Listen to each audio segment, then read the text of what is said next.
I hope you guys have been able to make it to some of the programming the last few days. I've been kind of shocked that we were able to pull together some of the stuff we did this year. One of the pillars that I'm really proud about this year is I have really worked hard to build a relationship with my really good friend Jess from iWit. Jess was amazing to connect me with Andrea. And if you don't know what iWit is, it's Idaho Women in Technology. They're a great organization. They were at my launch party. They are doing a mentorship speed dating this afternoon, and that's going to be really cool. Jess lined up a bunch of successful people from our community. And so if you're just interested in networking, meeting some people, that's going to be really, really fun. One of the things at Hackfort that just means a lot to me is these events give us this ability to get people together and to meet each other. I always encourage I encourage everyone, like, reach out of your comfort zone. If you saw a speaker you liked, introduce yourself, talk to them, and creating, inclusion and diversity in tech is something I hold dear. It's constantly still a problem in our industry. And so I'm just really, really passionate about, really creating a space for anyone to learn and be educated on. You can do this. And it doesn't matter who you are. If you're interested, come meet some people. So anyways, Andrea, I'm going to turn it over to you. Have fun. And we will have Q&A whenever Andrea is ready for that. And I have my friend Jess in the back. We'll pass this around. We want to make sure we get it on audio because this is getting recorded. So thank you, guys. Can you hear me okay? Oh, and it's being recorded. And I can stand by that. Yeah. All right. So first off, thank you for coming today. And I've been excited for this conversation because the pairing of martial arts and the lessons learned with entrepreneurship kind of seems maybe like those are two very different things, and was shockingly helpful for me. I think that my training in martial arts may have done more for my preparation to be an entrepreneur than my master's degree, quite frankly. And so who in here, we can fold some of, this is a small group, right? So we can be kind of intimate in the discussion. And so we can fold in if you have any comments or any questions during the session also, because I'm going to be talking about 9 or 10 different key lessons that I learned in martial arts and then how they parallel in entrepreneurship. So I'm curious, like, who in here runs their own business, is thinking, let's start with that. Who is an entrepreneur? This seems very relevant. Who's thinking about being an entrepreneur? Who wants to be a ninja? And are there any other ninjas? Okay, good. All right, so here's proof, although I also found out, like, you can buy these on Etsy for like $30. So this isn't really proof, but you'll just have to take my word for it, right? So my name is Andrea Sorensen.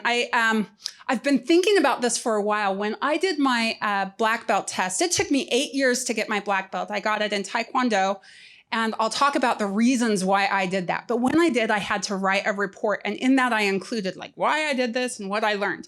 And then a couple of months ago, my mom said, Andrea, what I really want you to do is write a report about what you've learned in business. So I actually pulled up, this is before I was asked to even speak here. I pulled up my report for my black belt test, and I started looking at the lessons on that, the things that I had learned. And I was like, oh my goodness, like, so many of these things are the same things that I learned in another way, as an entrepreneur. And my confession is I'm an accidental entrepreneur. And so we'll see if this works. So how do I do on the title, by the way?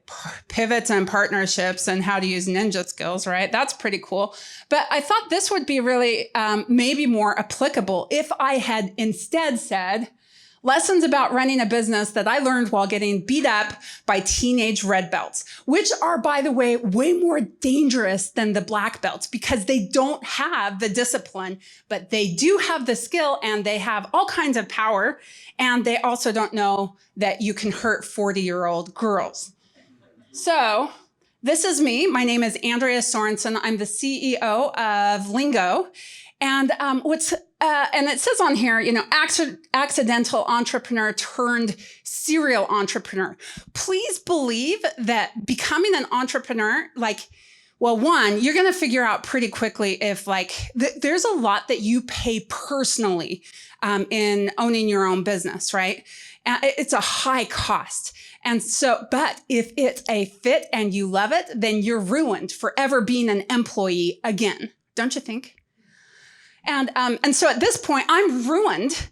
And I'm a serial entrepreneur. So now it's just like tipping the dominoes of the doors that open that are starting to emerge. And one of those is a new company you'll start hearing a lot about, which is Food Vision. Do you see the triple I in both of those?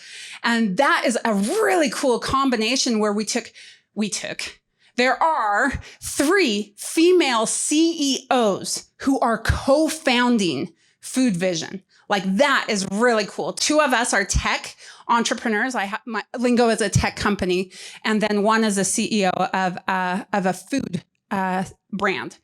And then I'm also the CEO. This sounds really impressive, but it's actually just the holding company for our IP of Inclusive Technology Solutions. And then we also have a corresponding nonprofit. And then there's one more that you don't see up here that is also emerging, but it's secret, so I didn't want anyone to know yet. There's a couple hints, some spoiler alerts in here. All right, so one of the things to realize is that if you want to be a ninja, the odds are not in your favor. I didn't realize how rare we are, right? And you would never know by looking because I'm kind of a pudgy ninja, right? My husband is a Navy SEAL, and you would never know that by looking either, right? So you can't always tell by looking what people are. Anyway, out of 10,000 people who start a martial arts program, over half of them quit in the first 6 months. That's okay, because it's like, look, this is actually not as glamorous as I thought it was going to be, not for me, right? But what's surprising is, well, it's not all that surprising. I mean, that rate continues through the first year, second year, third year. It took me 8 years. There's programs where people get it done in a year. And so maybe some of the ones who get it done way faster than I did. At a minimum, my program would have been, I think, 5 years. Anyway, 0.1% actually achieve the black belt status. That means 10 out of 10,000. Thought that was interesting. But the odds are also not in your favor. Spoiler alert, the odds are also not in your favor if you're an entrepreneur either. Look at that. 10% fail in the first year. Actually, that was lower than I thought. So, just get a really good head start. And then 70% more fail in the next 2 to 5 years. And overall, 90% fail. But I think I'm not sure if that's a true fail number. I think that's just that the business isn't still there. So maybe they had another exit or pivot or something like that. And they're seeing that the rate of failure/success is similar across all industries. Now, what I want to say about this, I thought that this was like the roll of the dice. Here's your chances on whether you will be successful or not. It's not like that. Think about that in terms of the black belt. Was that a roll of the dice? It wasn't about chance. It was about who stuck with it, right? Who figured it out. And if you can figure out those lessons, which surprisingly, those lessons in martial arts are similar to those in entrepreneurship. Would these be valuable things for you to know, by the way? How am I doing? Are you awake? Oh, good job. You guys are awesome. All right. So these are the things-ish, roughly. I don't know. We can go off script. And by the way, if we want to talk about any one of them, we don't have to get to the end either. Like, this is your time. So I will follow where you go. These are the things that we'll be talking about. Bum, bum, bum. And I want you to be thinking about these questions. First, what really struck you in what we'll be discussing today? What seemed most relevant to you? What additional insights or stories do you have? And do you have any questions for me? All right, so I have a documentary about what it is like to be an entrepreneur. Now, many of you are entrepreneurs, so you will know how accurate this is. Are you ready for it? It's 3 minutes. And I want you to be thinking about how is this similar to your experience as an entrepreneur? All right, you ready for this documentary? This is a game where we have over 200 Legos on the ground and several mouse traps. These 2 men have to cross across this and get 3 forks from this table, one at a time.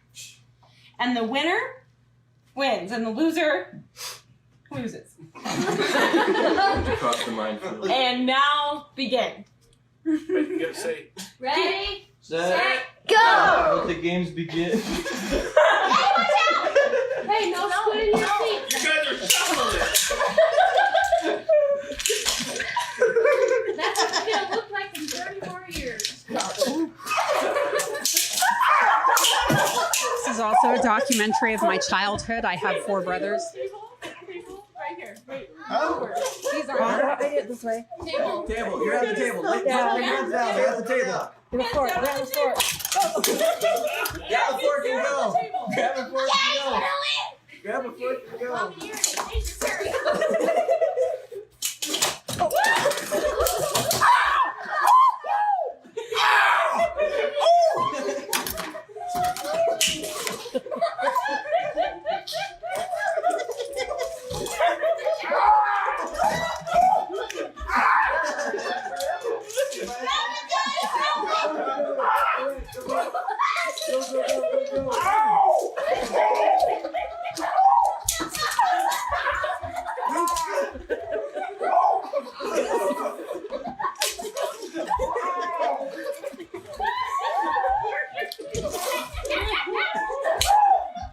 Table.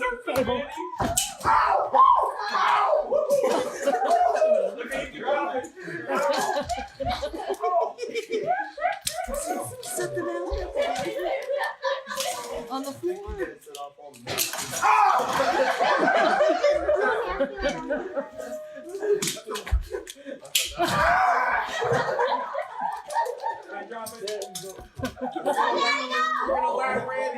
Where am I?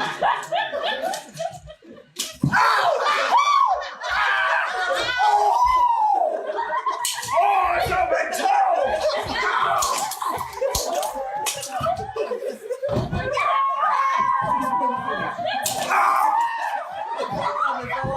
Hey, the fork fell.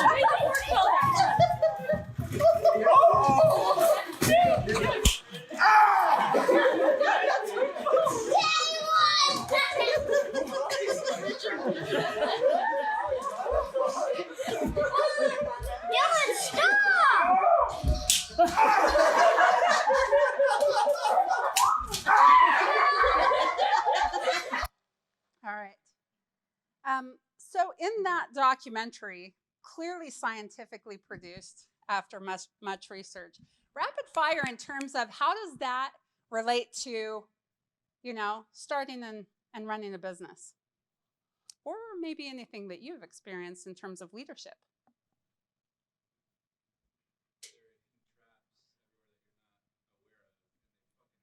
Yep. Yes, traps all over the place, and they hurt. What else? Oh, did you see a technique? What was the technique? When the guy's on the table, kind of doing this, right? It didn't hurt when he got snapped because he had his fists. That's what it looked like. Yeah. And he also scooted along. The other guy's like, I hope I don't step on anything, right? So there's actually some technique there. It feels really random. What else? Perseverance. Yeah. Now, what are they going to win here? What did we catch? The winner wins and the loser loses. There was no prize. I mean, I did see the person with the gun. That might have been why they were doing that, right? But otherwise, and that second one actually finished, even though apparently he lost, right? So why do we do this, right? They voluntarily, my guess is my brothers would jump up and I'm in, right? All of us line up. It's whatever the thing is, we all just do it, right? But for entrepreneurship and the traps, they do hurt. Why do we do it? Why do we do it? And the fun, of building something. Oh, thank you. It's the fun of building something. And also there's learning from the pain, so to speak. So it helps. It's helped me grow as a person, despite how bad it's hurt sometimes. Yeah, if you love to grow, there is nothing like this in terms of the incredible opportunity to rapidly grow, increase your skill. Why else? Why else do we do it? And they do. And you mentioned that too. It can be. It can be fun, right? And extremely painful. What about the people on the sidelines? What are they thinking of the people doing this?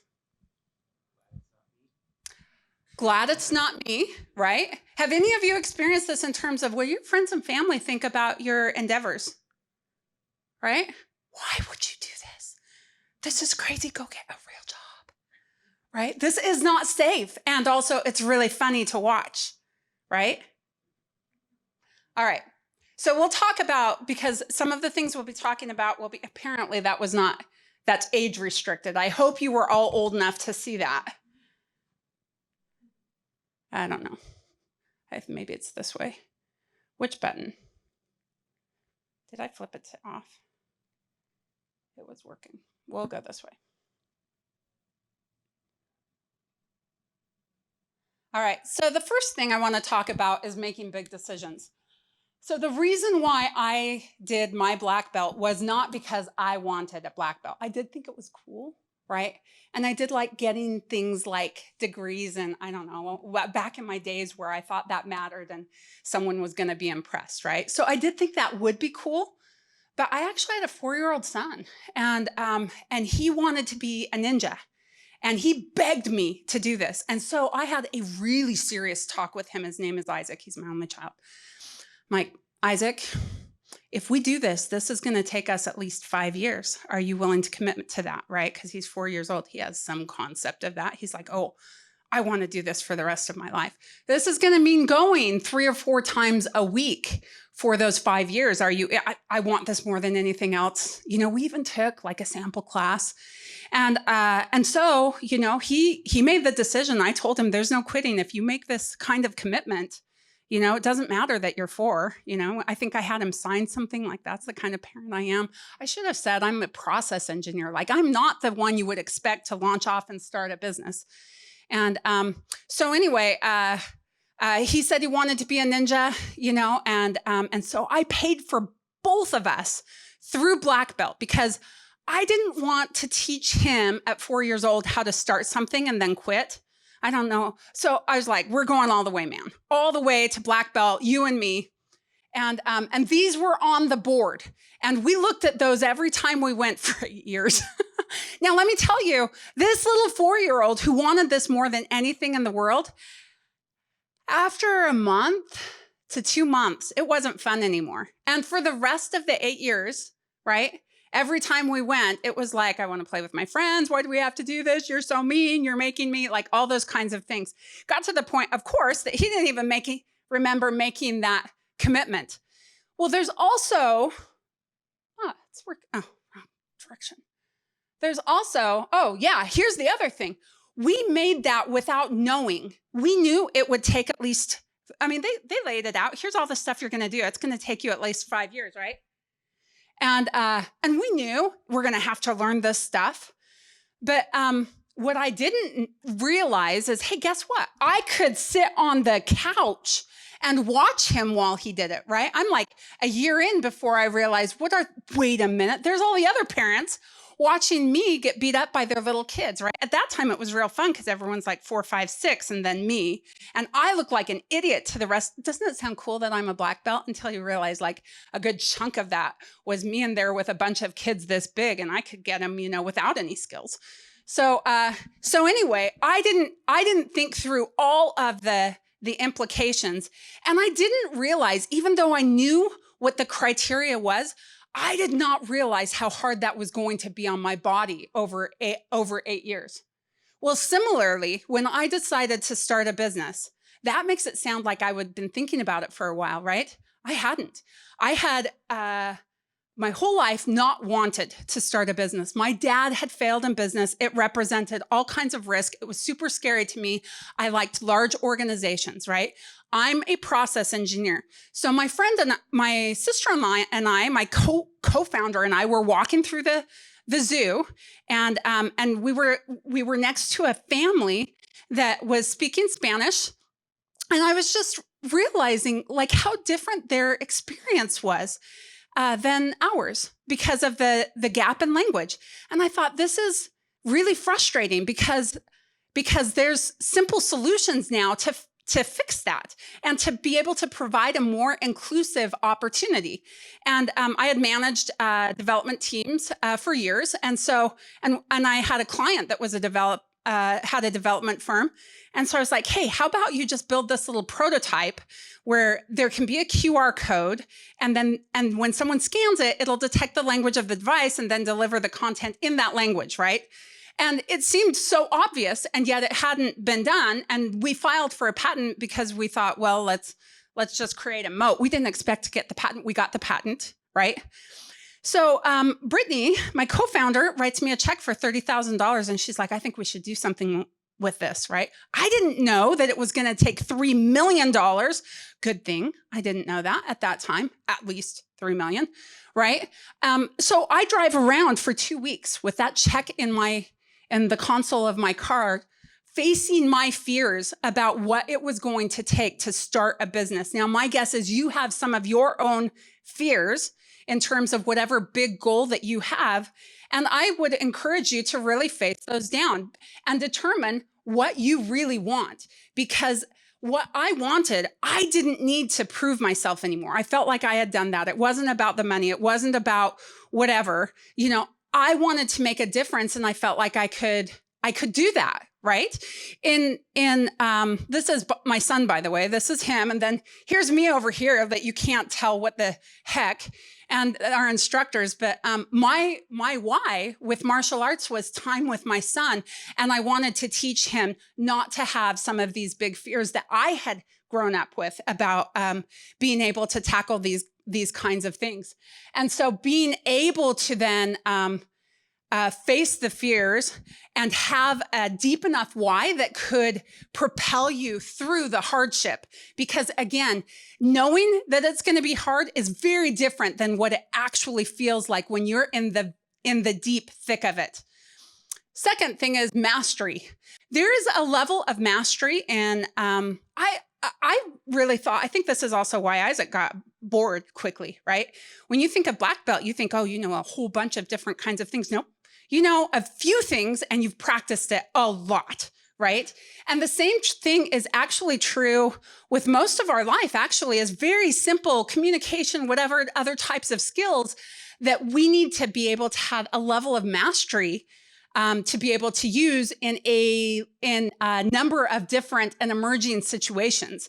And so that is that concept of having skills that are so at the ready that you can deploy them in a more expert way. That was a surprise for me. Now, I have learned a ton since starting a business. Like sometimes I'm like, I learned a bunch of stuff I didn't even know was anywhere on the radar.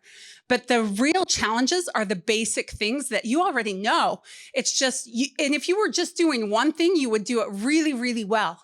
But the problem is you don't have the luxury of doing just one thing at a time. You have to balance it across all of the different things, and therein lies the difficulty. And so one of the key things in life is to have the black belt skills, right? The serious business skills mixed in with the white belt mindset of continuing to learn and move forward. Next, I want to talk about resilience. One of the low points, very low point in my black belt training was we had spent about a year. We took about a year break, and then it was like, we paid for this, and I don't want to teach him to like whatever. So we go back to class, right? And this was the distinction between when we were fighting the little kids, and now I have the, teenagers, because now my son's a little bit older. So we go in there, and there's a red belt named Steven, and he's big, right? Because now we can fight 17-year-olds. That's great. And they get more points for kicking me in the head because I'm of age. They can't kick each other in the head, but if they kick me in the head, so I have like this target on me. Anyway, so I hear something from the instructor that says cupcake. And I'm like, oh, that's cute. What he said was cut kick, right? Not cupcake. And so, and we're wearing hogus, which is like the padded thing. And there's a stripe that says, please, kick and hit me here so that you don't do much damage. And Steven does what he's supposed to do, kick. We're sparring, and he gears up, and your knee comes up, and you're jumping forward. And while you're jumping forward, then you kick someone right in the stomach, right? And I don't know what's coming. I had never seen it before. And he kicked me in the stomach so hard, way harder than any of those 6-year-olds ever did. And I flew backwards. And remember that thing with all the glass with the parents on the other side? I splatted against that. And I think I stuck there for a minute. And then I and the wind was gone and I couldn't breathe, right? And when I get up, I'm almost in total tears, almost a total meltdown. I look at the clock. I can see that there's just like a minute left. I hold it in. I make it out to the car. I have a total meltdown, right? This is going to happen to you over and over and over again. As you have your own business, you're going to get the wind knocked out of you, and you will have a very good reason to quit. My son in the back seat is like, what has happened to my mom? Because I'm fairly tough anyway. I call my mom, right, with my son in the back, and my mom's like, you need to quit. Like, you are too old for this. Also, I don't know if you noticed, you don't look like a black belt. And just sit on the couches and watch him for the rest of the time, right? I had the permission to quit. You will have so many people who tell you, it's okay to be normal. You don't have to do these things that other people don't do, right? Do the things that we do. Do the things that are normal, right? And you have permission for it. No one will drive you to be an entrepreneur. No one will drive you to the upper levels of whatever, that has to come inside. And so I had to go back to my purpose of that. And I've had to go back to my purpose of why I started a business. It was to increase access and inclusivity. And I knew that I could do that in a way that I wasn't seeing be done. And so I've taken kick after kick, right, in my business. And I get back up, learn from it, right? That learning curve, right? If you step on those traps, it's like, well, maybe next time I'll shuffle. And maybe next time I'll go around that one, whatever it might be. All right. Breaking boards. This is an actual board this might have been the first one that I broke, right?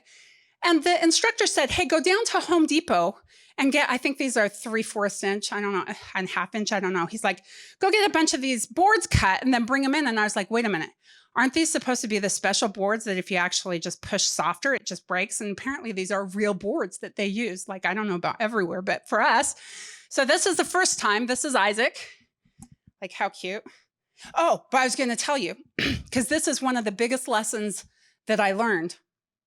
When the first time that we broke boards, I hit the board, right? We were doing a Palm Hill strike. I hit the board and it did not break. I had really hit it hard. It did not break and it hurt, right? My palm gets all red. There's a picture on it on Facebook. You can scroll back to 2000, whatever, I don't know. And so he says, try again. So I gear up and I do it again and it doesn't break. And this time I can feel it all through the bone, all the way to my elbow. I'm like, I'm going to break something and not the board, right? And at that point, he says, no, just harder, right? So I gear up. I'm putting more of my body into it. And a really interesting thing happened. And that is that I hit harder, but I pulled back before I even touched the board. I didn't even touch the board.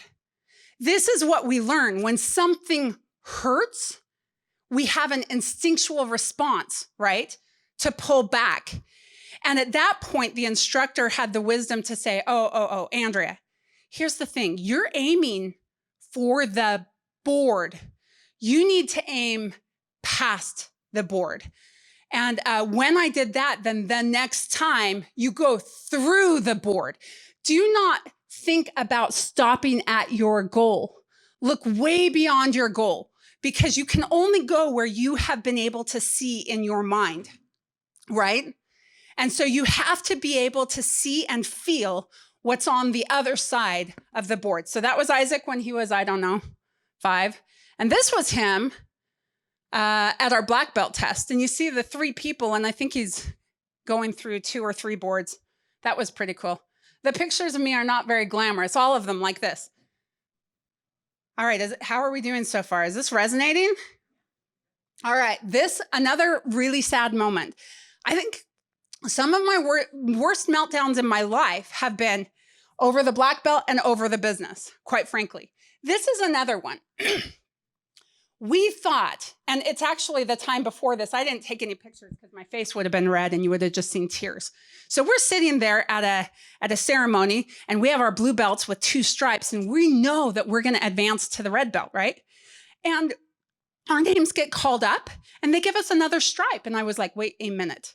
I found out at that night that we had another stripe. Every stripe represents, I can't remember, 3 months at least, right? I found out there was an extra stripe on the blue, that there were 2 extra stripes on the red, and that you had to be at the Donbo, which is the white with the black stripe, for at least 9 months or something. Anyway, it totaled up to about 1.5 years more than what I thought I had. And again, I'm like, I don't know that I have it in me. I do not know that I'm already tired. And if you've, any big goal, you've felt this. I'm already tired. I already didn't know if I could get to the finish line. I just found out the finish line is quite a ways further than I thought, right? And so again, another conversation with my mom who's like, this time, Andrea, like really stop, and again, deciding to continue going. All right. So a couple of extra lessons. I hope you're thinking about the questions of what is really resonating to you. I have a couple of other things here. One, I am very obedient. I have 4 brothers, and my mom, if she said something, we just did it, right? We didn't question. This was one of the things I had to learn, was how to question when I should follow someone, when I shouldn't, that kind of thing. So I was ultra obedient, right? So here we are in class. I'm next to Mary Jo. Now I'm in with the adults. So this is another mom, only she's like 65. And so a whole bunch of young kids, and then her son who's like 45, I don't know. And they're teaching us the flying tuck and roll, which is kind of like this, only first you run and then you jump up and then you dive. And at the very last minute, you like do this gentle roll, right? What? No, it doesn't work that way, right? So they tell us to do it. They sample it. By the way, the instructors are like 18-year-old 2nd-degree black belts who have mastered this really well, right? So they show it and I'm like, I guess it might work that way. So they're running 2 lines and Mary Jo and I take off. And I don't know what happened, but it was like, it was like a back flop, and it knocked the wind out of me. And I'm like, that was not good. And I look over at Mary Jo and I'm like, oh no, right? I'm thinking her neck's broken, her back's broken, something, her eyes are moving, nothing else is moving, right? And the instructor says, kind of, only next time, just smooth that out so that it's not like, so like, just don't drop so hard. And it's like, there's no next time. I got up. Yeah, I helped her up and she was okay, luckily. And we both walked to the other end. And every time it was our turn after that, it was like, I just walked across and I was like daring him to tell me, you go ahead and tuck and roll. I'm like, I'm not doing it. That was a turning point for me because in business, it took me longer than it should have to grow. And part of that is because I got advice that while very good intentioned was from experts in a different field who were thinking that their expertise applied to me, right? And I followed it and with the same kind of reaction, right? Much of your success depends on finding the mentors who have expertise in the specific thing that you are doing. It can't just be someone who has been successful or who has studied something. You need to find those who have been successful in something that is relevant to what you are doing. And then you need to stay engaged enough. Now, if I did or didn't do that diving tuck and roll, is that of any consequence to my instructor, Mr. Nick, who is awesome, by the way, if you know Mr. Nick? No. Who owned the consequences? Who was going to benefit from the skills learned? All of that was mine. Your business, your goal, it is yours. You own it. You put all the effort in. You'll get the benefit and you'll pay the price. And I think that distinction was really important to me because it is not a matter of, I mean, you always want to be respectful, but in terms of choosing what you will do and what you will not do, because there will be plenty of people who will tell you what to do and not to do in your business. Likewise, flying guillotine. That was real fun. And I was like, I'm not doing it. Remember that 45-year-old guy? He got really sweaty and gross. And I didn't want to jump up on him, flip him over, and then have him land on me. I was like, this isn't worth the skill. I don't think I'm going to need this one. Circle of death. All right. And then, well, suffices to say, this will be the last one I'll dive into here. So I don't know if it was actually called the circle of death. I asked Isaac last night, what did he remember? I vetted these things with him. And he's like, oh, the circle of death. And I'm like, was that really? But this is what happened, though, is that we were in the center by ourselves. And then we were surrounded by the others in the class or by a bunch of black belts. And then one at a time, they would come in and attack us. So they were fresh. Pretty soon we got really tired, right?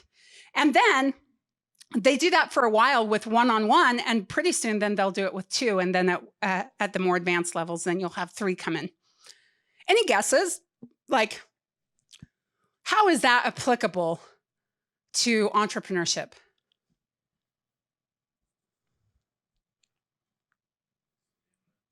Stamina. Oh my goodness, yes. Yeah. Oh my goodness, yeah. It doesn't care if it takes what it takes, right? It's fresh. The opportunities are fresh. Other people are fresh. What else? Oh, yeah. Well, I mean, you're a team of one right now, but within your team, it really would be, within entrepreneurship, you have a team to then, how do you deploy against or with the opportunity or against the threat, right? Prioritization, you know? There's a bifocal vision that's really helpful in terms of you have to be aware of your surrounding because they can come in or out at any point. You have to be aware of your surrounding, but then one thing at a time, right? And is that the time to be like, hey, here's how I do a kick? You better already have the skills by this point, right? So the early mastery of the basics now is when you do it, right? All right, and we'll just zoom through these. Support and partners will amplify your success. A few critical partnerships have just exploded the opportunities within my business. One of these is with an organization called Justice U, and this is for human trafficking prevention and awareness. And at this point now, we're deploying across, could be 20,000 different organizations, utilizing my tool, right? Think about how cool this purpose is. Utilizing my tool to help increase the awareness of human trafficking so that professionals like educators and medical professionals can detect when they see this, right? That's my tool, right? That helps them be able to do this in a way that they need. Second is in partnership with a level 0 blockchain. You'll hear a lot more about that, but I can't spoiler alert that too much. Mentors and team, I didn't even finish this slide, and chances are you know how important this is. Find the right real mentors and the right people who can really be with you for the duration. This is hard, and your success depends on it. All right. And with this comes the legacy. This is Isaac. Look how not glamorous this is. I had a coworker who's like, use a filter. And I'm like, I won't use a filter because I have to remember, like, that's the worst, one of the worst I've ever looked and felt. I ached for weeks. 8 hours. That test took me 8 hours after 8 years. There's Isaac. He became an instructor after. And then he got his second degree. I got my degree and I immediately pivoted into racquetball, where I also learned a bunch of things that we are not going to talk about today. Also, he got his Eagle Scout. So the same thing in terms of big goals. He's not afraid of big goals. He's now finishing up his commercial pilot's license. So now with that, you have about 7 minutes for what struck you. What do you have to add? Any questions?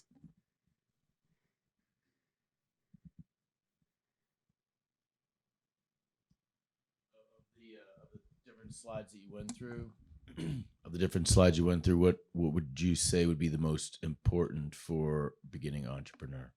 Oh gosh. I think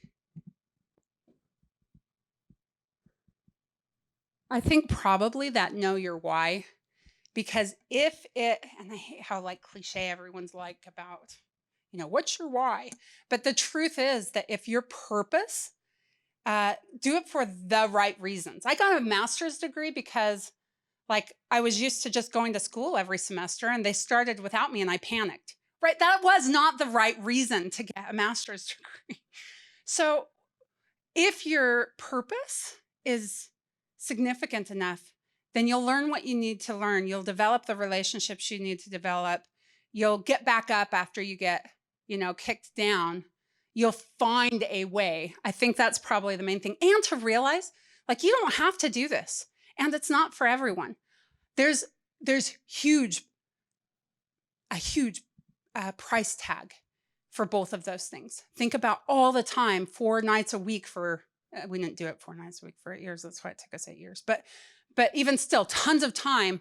I get up, I'm in the office. This is not what you have to do. I'm just saying that I'm obsessed, right? I'm there by 5:30 in the morning and I'm there until at least 5 at night. So maybe 6, maybe. And on weekends, if I can, I'll sneak into the office and my husband's like, Andrea, So that comes at a cost. I've cut out a lot of time for friends and I try to keep my core relationships, but yeah, there's a price tag. You don't have to do it.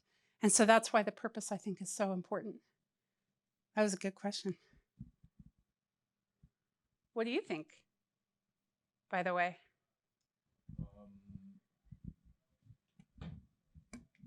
I don't know. I think maybe the thing that struck me the most, or maybe helped, was the mastery and the looking past the goal. Yeah. I think about that a lot. When I bump up against it, it's like, what am I afraid of? Why am I pulling back? What is that really? That's good. What else struck you? Yeah, Adrian. I'm going to agree that with your assessment that know your why is super, super important. I see them all as being interdependent categories. The why, though, apart from being slightly cliche, is why are we going into business? For example, one person's reason, I just want to be financially independent. I'm tired of working for somebody else. Mm-hmm. These reasons, they're fine reasons. Will they get you through the nightmare that's ahead of you? What really gets us through is the passion we have inside and the vision we have inside. If my vision is for money, is that enough? Or can I go back to my day job? If my vision is to change the world in some way, that's going to be more powerful, because you have to set a target that's beyond what you think possible, because it's like, the board is there. That's what's possible. Yeah. You can't see beyond the board. You can't physically see what's behind the board. Mm-hmm. You have to break through it. So you have to aim beyond it. Anyway, I'm just throwing a few words out there, but the bottom line is it's our passion and it's our vision that allows us to say, yes, today sucked. I never want to do that again. And you're going to do it again. Do it again. I love that, because I think that the truth is there's a lot of different things you can do for money. And there's also easier entrepreneurial things than probably what you're doing, right? If money really is your driver, then find your fast path to money, but it's maybe not this, right? So really, I tell that to my team all the time. Look, there's There's a lot of different things you can do for money. Why are you here? And it matters that you're here. That's really good. What else? A couple more. Yeah. You talk about team. Do you have any words of wisdom as far as having employees goes? Yeah. One of the biggest lessons that I learned, and you said this actually, building, it's fun to build, right? When you're an entrepreneur, depending on like what I did as a disruptive tech business. So there's no path for that. And I hired people that I knew were really good in other things and things I needed done, but they didn't know how to drive on a path where there was no road. They didn't know how to build the road. There is a huge difference between builders and someone who can do it really well once it's there. And that was one of my most painful things, and realizing that it wasn't for lack of trying, and it wasn't that they were bad, but I started to learn to look for those that could build, those that could handle ambiguity, build a road, and then drive on the road. Because the other thing you can get is, hey, the ones who love chaos, that once you have a road, they're never going to drive on it because they only drive on the dirt roads, right? Yeah. Does that resonate? Have you found that to be true? Oh, yeah. That's a good one. Yeah. Excuse me. As far as team, I would say implement a hiring process as soon as possible. We tend to hire people just like us and based on intuition, and that has burned me several times. So hiring process would be, if I'm growing a team, would be one of the first things to do, or find someone who has actually implemented a hiring process. So many times of hiring friends, family, and fools in hopes that they can do the things that I don't like to do has really cost. Because to your point, it's a different skill set and an entrepreneurial journey than working in a very stable corporate environment. So I really appreciate your advice there on the team building. It's good. That's really good. And I also learned, don't drag it out. If fire fast and if the slow death is the killer of business. And the other thing that I've found is find what you really need. It's so hard. This is also one of the reasons why it took me so long to get it going, Andrea, is because I couldn't afford the level I needed. And so I was trying to, here's who was available, and I was trying to help them grow into it. And then that ended up taking my time. And then I ended up being drawn and quartered in a whole bunch of different directions. That was really hard. Find what you need, know what you need, and you'll know. Think about it. What do I need to happen? What kind of person can do that, right? Sometimes we just don't slow down enough. That circle of death, part of the reason why we die is because we get going so fast, we don't take a few minutes to think about what we actually need to do. Where are we? Who do I need? What is the opportunity? Yeah. Michael? Yes. What are you thinking?